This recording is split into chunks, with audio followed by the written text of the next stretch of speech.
अथ श्रीपीताम्बरी सहस्रनाम स्तोत्रम् वा श्रीबगलामुखी सहस्रनाम स्तोत्रम् सुरालया प्रधाने तु देवदेवं महेश्वरम् शैलाधिराजतनया संग्रहेतमुवाच श्रीदेव्युवाच परमेष्ठिन् परं धाम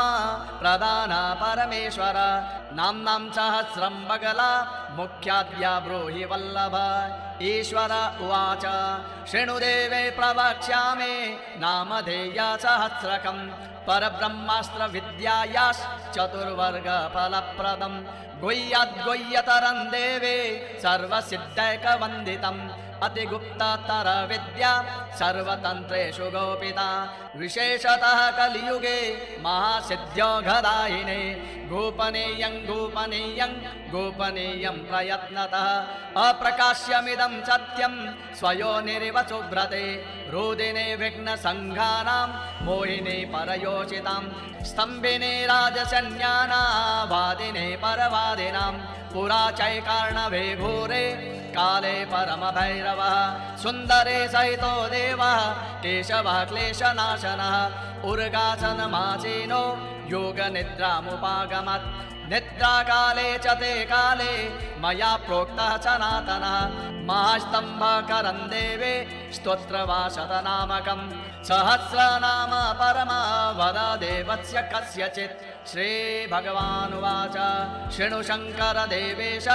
परमाते रहस्यकम् अजोऽयं यत्प्रसादेन विष्णु सर्वेश्वरेश्वरः गोपनीयं प्रयत्नेन प्रकाशात् सिद्धिहानिकृत् ॐ अस्य श्रीपीताम्बरी सहस्रनाम स्तोत्रमन्त्रस्य भगवान् सदाशिवऋषिरनुष्टुप् छन्दस् श्रीजगद्वश्यकरे पीताम्बरी देवता सर्वाभीष्टसिद्ध्यर्थे जपे विनियोगः अथ ध्यानम् पीताम्बरपरिधानां पीनोन्नतपयोधरां जटामुकुटशोभाढ्यां पीतभूमे सुखासनां शत्रुर्जिह्वमुद्गरं च बिभ्रतिं परमङ्कलां सर्वागमपुराणेषु विख्यातं भुवनत्रये सृष्टिस्थितिविनाशानामादिभूता महेश्वरीं गोप्या सर्वप्रयत्नेन शृणुतां कथयामि ते जगद्विध्वंसिनीं देवी मजरामरकारिणीं तन्नमामि महामाया महदैश्चर्यदायिनीं प्रणवं पूर्वमुद्धृत्य स्थिरमायान्ततो वदेत् बगलामुखे सर्वे ते दुष्टानावाचमेव च मुखं पदं स्तम्भयेते जिह्वं कीलय बुद्धिमत् विनाशयेते तारञ्च स्थिरमायान्ततो वदेत् वह्निप्रियान्ततो मन्त्रश्चतुर्वर्गफलप्रद ब्रह्मास्त्रं ब्रह्मविद्या च ब्रह्ममाता सनातने ब्रह्मेशे ब्रह्मकैवल्य बगला ब्रह्मचारिणे नित्यानन्दा नित्यसिद्धा नित्यरूपा निरामया सन्धारिणे महामाया कटाक्षक्षेमकारिणे कमला विमला नीला रत्नकान्ते गुणाश्रिता कामप्रिया कामरता कामकामस्वरूपिणे मङ्गला विजया जाया सर्वमङ्गलकारिणे कामिने कामिने काम्या कामुका कामचारिणे कामप्रिया कामरता कामा कामस्वरूपिणे कामाख्या कामबीजस्था कामपीठा निवासिने कामदा कामः काले कपाले च करालिका कंसारे कमला कामा कैलासेश्वर वल्लभा कात्यायने केशवा च करुणा कामकेलिभुक् क्रियाकीर्ते कृत्तिका च काशिका मथुरा शिवा कालाक्षे कालिका काले धवलानन सुन्दरी खेचरे च खमूर्तेश्च क्षुद्रा क्षुद्रा क्षुदाभरा खड्गहस्ता खड्गरता खड्गिनी खर्परप्रिया गंगा गौरे गामिनी च गीता गोत्र विवर्धिनी गोदरा गोकरा गोदा गन्धर्वपुरवासिनी गन्धर्वा गन्धर्वकला गोपने गरुडासना गोविन्द भावा गोविन्द गान्धारे गन्धमादिने गौराङ्गे गोपिका मूर्तिर्गोपी गोष्ठनिवासिने गन्धा गजेन्द्र गामान्या गदाधर प्रियाग्रह घोर घोरा घोर रूपा घनश्रोणे घनप्रभा दैत्येन्द्र प्रबला गण्डा वादिने घोर निस्वना डाकिन्युमा उपेन्द्रा च उर्वशी उरगाचना उत्तमा उन्नता उन्ना उत्तम स्थानवासिने चामुण्डामुण्डिता चण्डे चण्डदर्पा हरेति च उग्रचण्डा चण्डचण्डा चण्डदैत्य विनाशिने चण्डरूपा प्रचण्डा च चण्डा चण्ड शरीरिणी चतुर्भुजा प्रचण्डा च चराचर निवासिने क्षत्रप्राय शिरोवाहा छलाछलतराचले क्षत्ररूपा क्षत्रधरा क्षत्रिय क्षयकारिणे जया च जय दुर्गा च जयन्ती जयदापरा जायिने जयिने ज्योत्स्ना जटाधर प्रियाजिता जितेन्द्रिया जित क्रोधा जयमाना जनेश्वरी जित मृत्युर्जरातेता जन्नवे जनकात्मजा झंकारा झंझरे झंडा झंकारे जगशोभिने झखा झमेशा झंकारे योनि कल्याणदायिने झंझरा झमुरे झारा झरा झरा तरा परा झंझा झमेता झंकारे झणा कल्याणदायिने ईमना मानसे चिन्त्या ईमुना शंकर प्रिया टंकारे टिटिका टीका टंकिनी चटवर्गगा तापाटोपाटपतेष्टमने तमन प्रिया ठकारधारिणे ठेका ठंकरे ठिकर प्रिया ठेकठाचा ठकरते ठामिने ठमन प्रिया दारहा डाकिने दारा दामरा डमर प्रिया दक्षिणे डडयुक्ता च डमरुकर वल्लभा ढक्का ढक्के ढक्कनादा ढोल शब्द प्रबोधिनी धामिने धामन प्रेता जगतंत्र प्रकाशिनी अनेक रूपिणी अम्बा अणिमा सिद्धिदायिनी अमंत्रिणे अणुकरे अणुमत्पानु संस्थिता तारा तंत्रावते तंत्र तत्वरूपा तपस्विनी तरंगिणे तत्वपरा तंत्रिका तंत्र विग्रह तपोरूपा तत्वदात्रे तपः प्रीति प्रदर्शिनी तंत्रा तंत्रा चनपरा तलातल निवासिनी तल्पदा त्वल्पदा काम्या स्थिरा स्थिरतरा स्थिति स्थानो प्रिया परा स्थिता स्थान प्रदायिनी दिगंबरा दयारूपा तावाग्नि दमनी दमा दुर्गा दुर्गा परा देवे दुष्ट दैत्य विनाशिनी दमन प्रमदा दैत्य दयादान परायणा दुर्गार्ते नाशिने दंता दंबिनी दंब वर्जिता दिगंबर प्रिया दंबा दैत्य दंब विदारिणी दमना दशन सौंदर्य दानविन्द्र विनाशिने दयाधरा च दमने दर्भपत्र विलासिने धरिणे धारिणे दात्रे धराधर धर प्रिया धराधर सुधा देवे सुधर्मा धर्मचारिणे धर्मज्ञा धवला धोला धनदा धनवर्धिनी धीरा धीरा धीरतरा धीर सिद्धि प्रदायिने धनवंतरे धरा धीरा जेया ध्यान स्वरूपिणी नारायणे नारसिंहे नित्यानंद नरोत्तमा नक्ता नक्तावते नित्या नीलझीमूत सन्निभा नीलांगे नीलवस्त्रा च नीलपर्वतवासिने सुनीला पुष्पा खचिता नीलजम्बूसमप्रभा नित्याख्या षोडशी विद्या नित्या नित्य सुखावः नर्मदा नंदना नंदा नंदानंद विवर्धिनी यशोदानंद तनया नंदनोद्यानवासिने नागांतका नागवृद्धा नागपत्नी च नागिने नमिता शेष जनता नमस्कारवते नमः पीतांबरा पार्वते च पीतांबर विभूषिता पीतमील्यांबरधरा पीताभा पिंगमूर्धजा पीतपुष्पा च नरता पीतपुष्पा च मर्चिता परप्रभा पितृपते परसन्य विनाशिने परमा परतंत्रा च परमंत्रा परात्परा परा विद्या परा सिद्धे परास्थान प्रदायिने पुष्पा पुष्पवते नित्या पुष्पमाला विभूषिता पुरातना पूर्वपरा परसिद्धि प्रदायिने पीतानि तंबिने पीता पीनोन्नतपयस्थने प्रेमा प्रमध्यमाशेषा पद्मपत्र विलासिने पद्मावते पद्मनेत्रा पद्मा पद्ममुखे परा पद्मासना पद्मप्रिया पद्मराग स्वरूपिणे पावने पालिका पात्रे परदा वरदा शिवा प्रेत संस्था परानंदा परब्रह्म स्वरूपिणे जिनेश्वर प्रिया देवे पशुरक्त रथ प्रिया पशुमंस प्रिया पर्णा परामृत परायणा पाशिने पाशिका चापे पशुग्ने पशुभाषिणे पुल्लारविंद वदने पुल्लोत्पल शरीरिणे परानंद प्रदावेण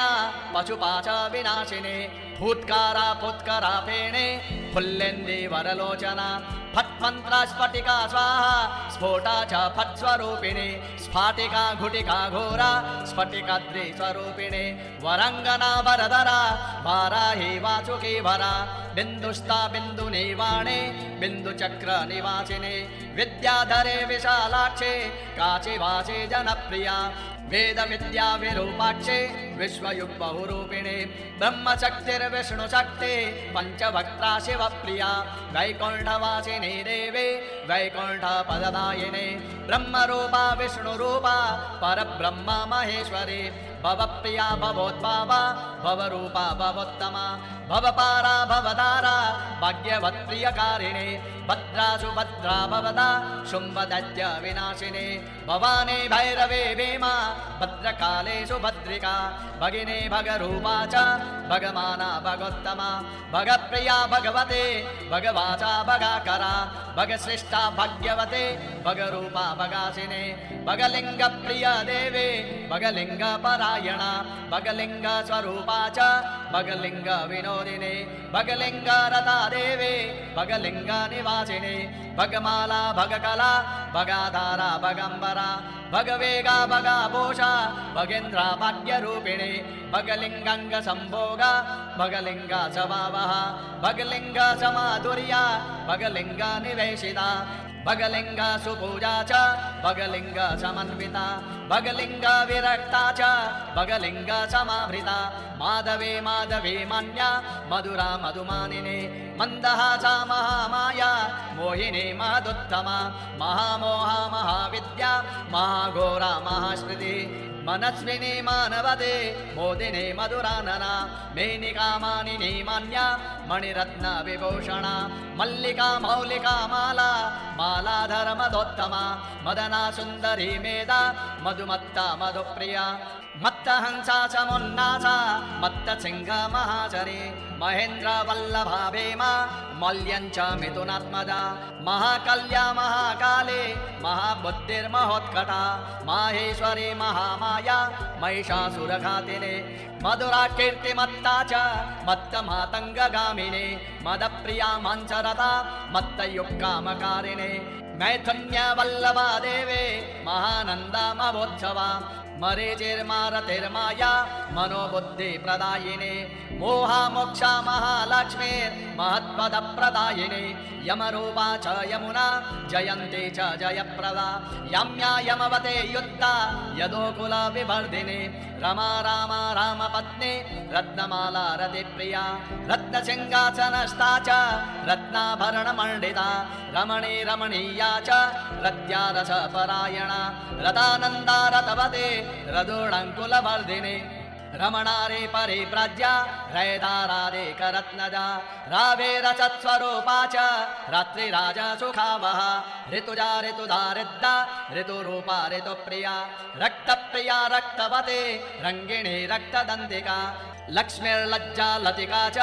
लीला लग्ना निताक्षिणी लीला लीलावते लोमा हर्षालादन पट्टिका ब्रह्मस्थिता ब्रह्मरूपा ब्रह्मणा वेदवन्दिता ब्रह्मोद्भवा ब्रह्मकला ब्रह्माणे ब्रह्मबोधिनी वेदाङ्गना वेदरूपा वनिता विनतावसा बाला च युवते वृद्धा ब्रह्मकर्म परायणा विन्द्यस्था विन्द्यवाचे च बिन्दुयुग्बिन्दुभूषणा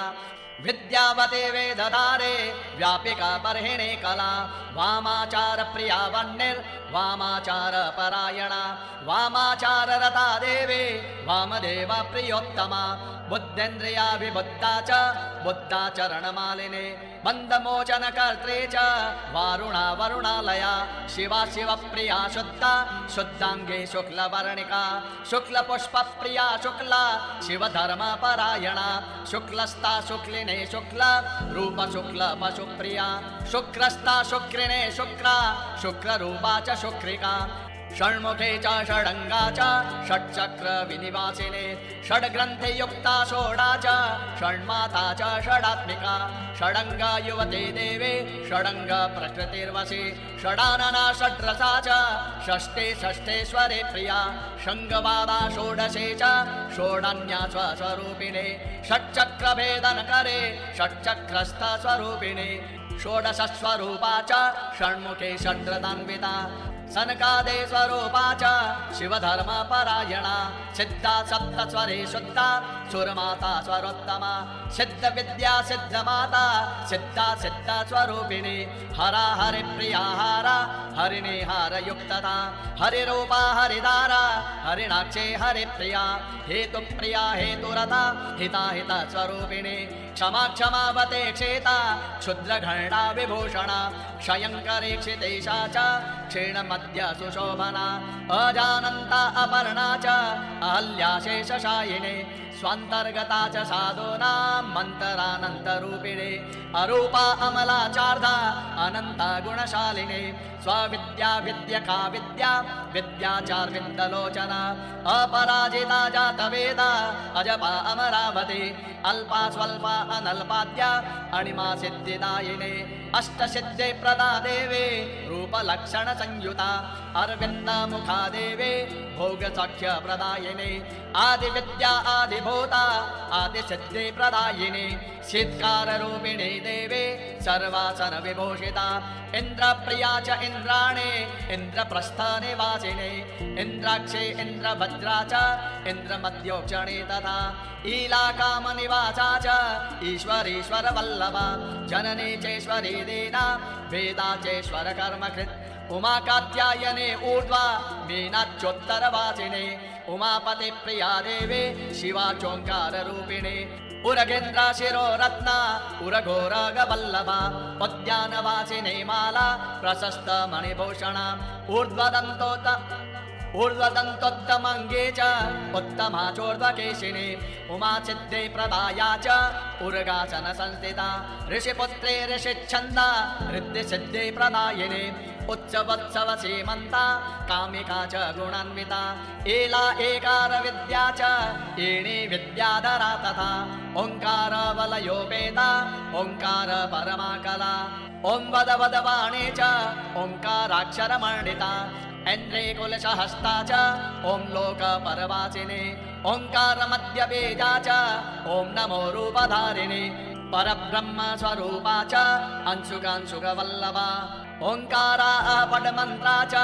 अक्षाक्षर विभूषिता अमन्त्रा मन्त्ररूपा च पदशोभा समन्विता प्रणवोङ्काररूपा च प्रणवोच्चार भाक्पुना हिङ्काररूपा हिङ्कारे वाग्बीजाक्षरभूषणा हिल्लेखा सिद्धियोगा च हित्पद्मासन संस्थिता बीजाख्या नेत्रा हृदया ह्रीं बीजा भुवनेश्वरी क्लीं कामराजा क्लिन्ना च चतुर्वर्ग फलप्रदा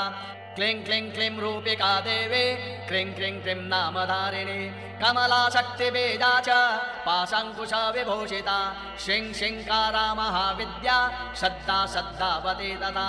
ॐ ऐं क्लीं ह्रीं श्रीं परा च क्लीङ्कारी परमा कला ह्रीं क्लीं शिङ्कारस्वरूपा सर्वकर्मफलप्रदा सर्वाद्या सर्वदेवी च सर्वसिद्धिप्रदा तथा सर्वज्ञा सर्वशक्तिश्च वाग्विभूतिप्रदायिने सर्वमोक्षप्रदा देवी सर्वभोगप्रदायिने गुणेन्द्रवल्लभा वामा सर्वशक्तिप्रदायिने सर्वानन्दमये चैव सर्वसिद्धिप्रदायिने सर्वचक्रेश्वरी देवी सर्वसिद्धेश्वरी तथा सर्वप्रियङ्करे चैव सर्वसौख्यप्रदायिने सर्वानन्दप्रदा देवी ब्रह्मानन्दप्रदायिने मनोवाञ्छितदात्रे च मनोवृद्धे समन्विता अकारादेक्षकारान्ता दुर्गा दुर्गार्तिनाशिने पद्मनेत्रा सुनेत्रा च स्वदा स्वाहा वषट्करे स्ववर्गा देव वर्गा च तवर्गा च समन्विता अन्तस्था विश्वरूपा च नवदुर्गा नरोत्तमा तत्त्वसिद्धि प्रदानीला तथा नीलपताकिने नित्यरूपा निशाकारे स्तम्भिनी मोहिनीति च वशङ्करी तथोच्चाटे उन्मादे कर्षिणीति च मातङ्गे मधुमत्ता च अणिमा लगिमा तथा सिद्धा मोक्षप्रदा नित्या नित्यानन्दप्रदायिने रक्ताङ्गे रक्तनेत्रा च रक्तचन्दनभूषिता स्वल्पसिद्धिः सुकल्पा च दिव्यचारणशुक्रवा सङ्क्रान्ते सर्वविद्या च सस्यवासरभूषिता प्रथमा च द्वितीया च चतुर्थिका पञ्चमे चैव षष्ठे च विशुद्धा सप्त सप्तमी तथा अष्टमी नवमी चैव दशमी एकादशी तथा द्वादशे त्रयोदशे च चतुर्दश्यथ पूर्णिमा अमावस्या तथा पूर्वा उत्तरा परिपूर्णिमा खड्गिने चक्रिणे घोरा गदिने शूलिने तथा भूषणे चापिने बाणा सर्वायुध विभूषणा कुलेश्वरे कुलवते कुलाचार परायणा कुलकर्म सुरक्ता च कुलाचार प्रवर्धिने कीर्तिश्रीश्च रमा रामा धर्मायै शततन्नमः क्षमादिते स्मृतिर्मेधा कल्पवृक्ष निवासिने उग्रा उग्रप्रभा गौरे वेद विद्या विबोधिनी साध्या सिद्धा सुसिद्धा च विप्ररूपा तथैव च काले कराले काल्या च कलादैत्य विनाशिनी कौलिने कालिके चैव कचटतपवर्णिका जयने जययुक्ता च जयदा जिम्बिनी तथा श्राविणी द्राविणी देवे वरुणा विन्ध्यवासिनी ज्योतिर्भूता च जयदा ज्वालामाला च माकुला भिन्ना भिन्न प्रकाशा च विभिन्ना भिन्न रूपिणी अश्विनी भरणे चैव नक्षत्र संभवानिला काश्यपे विनता ख्याता दितिजा दितिरेव च कीर्ते कामप्रिया देवे कीर्त्या कीर्ति विवर्धिने सद्यो मांस समालप्ता सद्यश्चिन्नासि शङ्करा दक्षिणाच्युत्तरा पूर्वा पश्चिमा दिक् तथैव च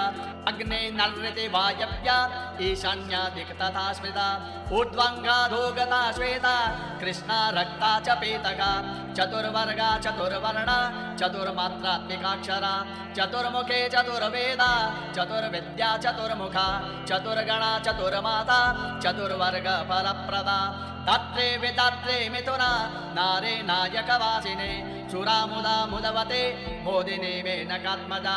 ऊर्ध्वकाले सिद्धकाले दक्षिणाकालिका शिवा निल्या सरस्वती सत्वं मगला छिन्नमस्तका सर्वेश्वरे सिद्धविद्या परा परमदेवता हिङ्गुला हिङ्गुलाङ्गे च हिङ्गुलाधरवासिने हिङ्गुलोत्तमवर्णाभा हिङ्गुलावर्णा च सा जाग्रते च जगन्माता जगदीश्वर वल्लभा जनार्दन प्रिया देवे जययुक्ता जयप्रदा जगदानन्दकरे च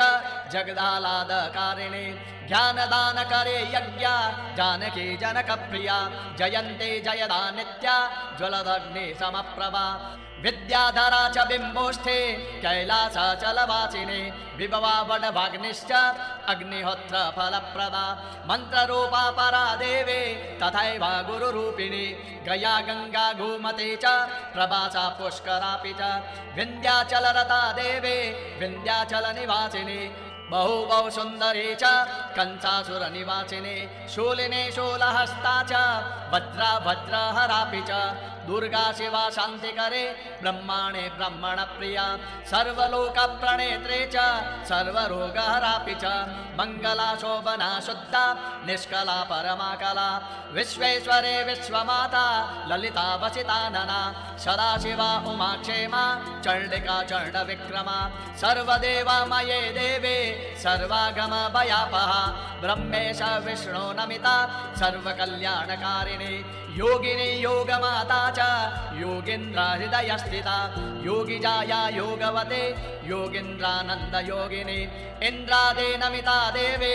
ईश्वरी चेश्वर प्रिया विशुद्धेदा भयहरा भक्तद्वेषे भयङ्करी भववेशा कामिनी च वरुणाभयकारिणी बलभद्र प्रियाकारा संसारार्णवतारिणी पंचभूता सर्वभूता विभूतिर्भूतिधारिणी शङ्खवाहा महामोहा मोहपाश विनाशिनी बन्धुरा मदिरा मुद्रा मुद्रा मुद्गरधारिणी सावित्री च महादेवी परप्रिय निनायिका यमदूते च पिङ्गाक्षी वैष्णवी शङ्करी तथा चन्द्रप्रिया चन्द्ररता चन्दनारण्यवासिनी चन्दनेन्द्र समायुक्ता चण्डदैत्य विनाशिनी सर्वेश्वरी यक्षिणी च किराती राक्षसी तथा महाभोगवते देवी महामोक्षप्रदायिनी विश्वहन्त्री विश्वरूपा विश्वसंहारकारिणी धात्री च सर्वलोकानां हितकारणकामिनी कमला सूक्ष्मदा देवी धात्री हर विनाशिनी सुरेन्द्र पूजिता सिद्धा महातेजोवती च परारूपवते देवे त्रैलोक्याकर्षकारिणे इति ते कथितं देवे पीता नाम सहस्रकं पठेद्वा पाठयेद्वापि सर्वसिद्धिर्भवेत्प्रिये इति मे विष्णुना प्रोक्तं महास्तम्भकरं परं प्रातःकाले च मध्याह्ने सन्ध्याकाले च पार्वती एकचित्तः पठेदेतत् सर्वसिद्धिर्भविष्यति एकवारं पठेद्यस्तु सर्वपापक्षयो भवेत् द्विवारं प्रपठेद्यस्तु विघ्नेश्वरसमो भवेत् त्रिवारं पठनाद्देवे सर्वं सिद्ध्यति सर्वदा स्तवस्यास्य प्रभावेण साक्षात् भवति सुव्रते मोक्षार्थे लभते मोक्षं धनार्थे लभते धनं विद्यार्थे लभते विद्यां तर्कव्याकरणान्विताम् महित्वा वत्सरान्ताच्च शत्रुहाने प्रजायते क्षोणे पतिर्वशस्तस्य स्मरणे सदृशो भवेत् य पठेत् सर्वदा भक्त्या श्रेयस्तु भवति प्रिये गणाध्यक्ष प्रतिनिधिः कविकव्यपरोवरः गोपनीयं प्रयत्नेन जननी जारवत्सदा हेतुयुक्तो भवेन्नित्यं शक्तियुक्तः सदा भवेत् य इदं पठते नित्यं शिवेन सदृशो भवेत् जीवन् धर्मार्थभोगे स्यान् मृतो मोक्षपतिर्भवेत् सत्यं सत्यं महादेवे सत्यं सत्यं न संशयः स्तवस्यस्य प्रभावेण देवेन सह मोदते सुचित्तश्च सुराः सर्वे स्तव राज्यस्य कीर्तनात् पीताम्बर परिधाना पीतगन्धानुलेपना परमोदय कीर्ति स्यात् परतः सुरसुन्दरी इति श्री उत्कटशम्बरे नागेन्द्र प्रयाणतन्त्रे षोडशसहस्रे विष्णु शङ्कर संवादे पीताम्बरे सहस्रनाम स्तोत्रं सम्पूर्णम्।